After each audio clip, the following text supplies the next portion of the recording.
Today I wanted to talk about punishment and consequences. Now, in common parenting, punishment is what parents usually do for their children when they misbehave.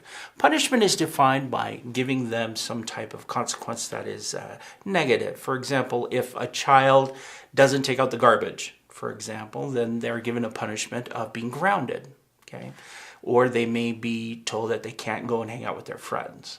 An action then leads to a punishment. Now, we as Smarter Parenting focus on consequences, which is largely different than a punishment. Consequences are focused on what is the behavior and what is the natural consequence of that behavior and how can we tie those things together. So let's take, for example, that what I had told you before. So we had a parent who had a child who didn't take out the garbage.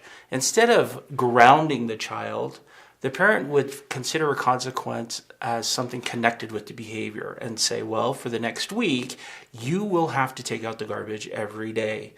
In addition, you will have to go around and pick up all the garbage bags around the house and empty them into the garbage bin before taking them out.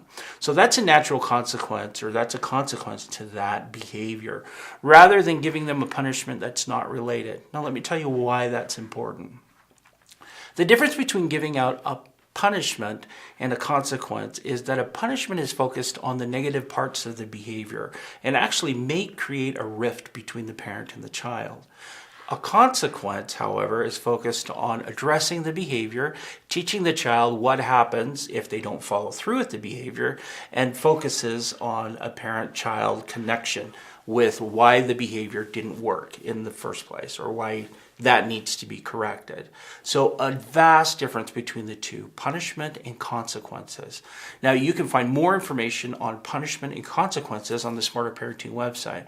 Then again, for most parents, they want to focus on the punishment side. And it's difficult oftentimes for children to understand how their behavior is related to some of the punishments that parents give. Now, some of the punishments parents give, like grounding, can be helpful if the behavior is connected to that.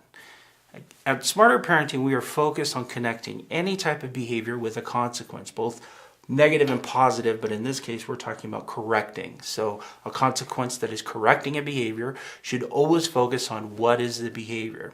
For example, if your child is talking and continually talks in a place that's inappropriate. So let's say you took your child to a public gathering and your child is talking excessively. You ask your child to stop and they continue to talk.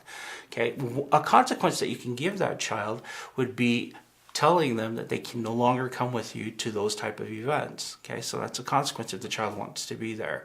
Saying, well, because you talked, you're not allowed to come. Or because you talked, we're going to step outside and we're going to deal with you talking and have you calm down and then bring you back into the environment and see if they can follow through. So dealing with the consequence that's directly related to the behavior that the child is exhibiting at the moment. Punishing the child, saying, I'm not going to give you any of your toys, you're going to go home, you're going to be grounded for a month, okay? Those are not connected to the behavior. And so those are less effective and actually may breed a lot more contention between you and your child. So for more tips and ideas for parenting, go ahead and jump over to the Smarter Parenting website. You can get actually a sheet that we will provide you. We'll include a link below this video that includes a way that you can find out what is meaningful for your child so you can determine what consequences might be most beneficial for you to use. Every child is different, every parent is different, so finding something that is useful for you and your child will be a little game that you'll have to do, but it will be well worth your time to fill out the paper. It shouldn't take more than about 3 or 4 minutes. So go ahead and visit the Smarter Parenting website and we will see you again next week.